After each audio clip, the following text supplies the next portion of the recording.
Are vigils being held across Montreal, Quebec, and beyond today? For example, in Toronto, at the Toronto Women's College Hospital, a vigil being held. The Deputy Prime Minister, Chrystia Freeland, there, she had this to say.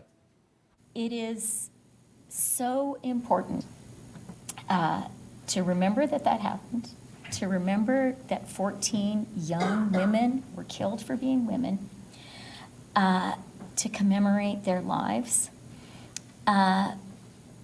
and to recognize that women and girls today still face violence, are still being killed because they are women. CTV's Caroline Van Vlaardingen is in Montreal. Caroline covered the tragedy on the night it happened 35 years ago today. Caroline, your thoughts today on this anniversary? Well, of course, all the memories, the horrific memories, stream back to me each and every year on this occasion. Todd, it was probably the worst story I've ever covered in my career, and here we are 35 years later, still remembering and still paying tribute to these young women who lost their lives just as they were actually beginning their lives. And I'm standing actually at John Abbott College on the West Island right now. One of the students, before she attended the École Polytechnique, she attended this college. Her name is Anne-Marie Edouard. This is her photograph right here behind me with the roses.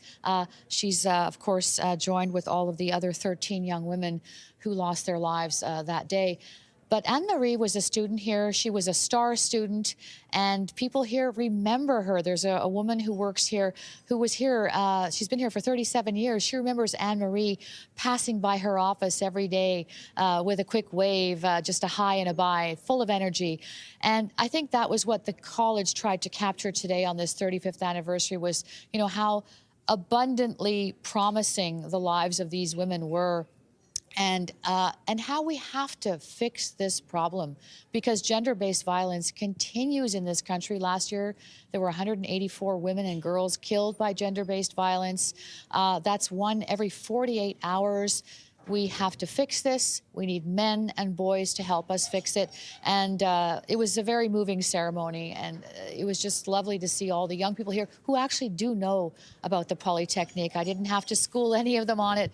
They are aware. And that in itself is comforting to know that it's never going to be forgotten. CTV's Caroline Van Vlaardingen, who covered the tragedy 35 years ago today, joining us from Montreal. Thanks, Caroline.